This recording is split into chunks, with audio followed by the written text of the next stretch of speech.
एक बार एक जंगल में एक तेजस्वी साधु तपस्या कर रहे थे। तो उसी समय वहां पर एक चूहा भागता हुआ आता है और साधु जी से बोलता है, बचा लो साधु जी, बचा लो। तो साधु जी पूछते हैं, क्या हुआ तुझे? तो चूहा बोलता है, एक बिल्ली मेरे पीछे पड़ी है, मुझे खा जाएगी, मुझे बचा लीजिए साधु जी।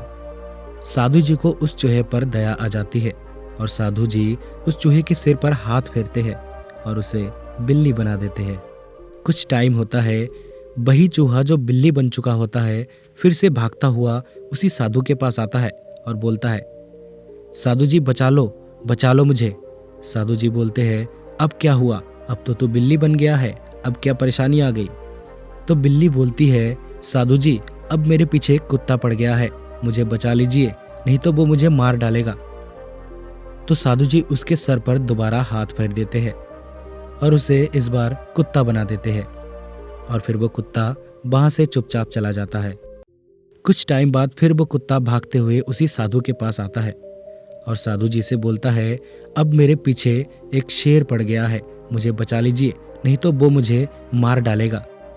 तो साधु को दया आ जाती है और इस कुत्ते को अब शेर बना देते हैं और साधु जी बोलते हैं, अब तुझे कोई नहीं खा सकता, अब तू जंगल का राजा है, तुझे किसी से डरने की कोई जरूरत नहीं है, तू ही जंगल पर राज करेगा। ऐसे ही कुछ टाइम बीतता है, साधु जी तपस्या में लीन बैठे थे और तभी वहां पर शेर आ जाता है और चिल्लाने लगता है, साधु जी बचाओ बचाओ। साधु जी सोच में पड़ जाते हैं, इस चूहे को जंगल का राजा शेर बना दिया, फिर भी ये डरा हुआ है। साधु जी पूछते हैं, अब क्या हुआ? अब तो तुम जंगल के राजा हो, अब किससे डर रहे हो? शेर बोलता है, साधु जी जंगल में शिकारी आ गए हैं, वो मुझे पकड़ कर ले जाएंगे, प्लीज मुझे इनसे बचा लीजिए। इस बार साधु जी शेर के सर पर हाथ फेरते हैं और उसे फिर से वही चूहा बना देते हैं और कहते हैं कि मैं सिर्फ तेरे शरीर को बदल सकता हूँ, लेकिन तेरे अंदर बैठे चूहे के नजरिए को बदल नहीं सकता। तुझे शेर तो बना दिया, लेकिन तेरा नजरिया आज भी चूहे का ही था, इसलिए तू डरा डरा घूम रहा है, तू चूहा ही अच्छा है। दोस्तों, इस कहानी का मतलब ये है कि किसी भी चीज से ज्यादा महत्वपूर्ण होता है हमारा नजरिया।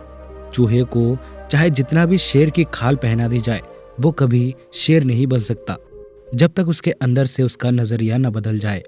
बिल्कुल ऐसे ही हमारे जिंदगी में हम जब तक डर के रहेंगे तो लोग हमें दबाते रहेंगे। इसलिए अगर आपको कुछ करना है तो सबसे पहले अपने अंदर के डर को खत्म करना होगा। दोस्तों, अगर आप इस कहानी को और भी लोगों तक पहुंचाना चाहते हैं तो वीडियो को लाइक करके ज़्यादा से ज़्यादा शेयर करें, ताकि यूट्यूब हमारे वीडियो को और भी लोगों तक पहुंचाए। और अगर आपको कहानी अच्छी लगी है तो जल्दी से हमारे चैनल को सब्सक्राइब कर लीजिए।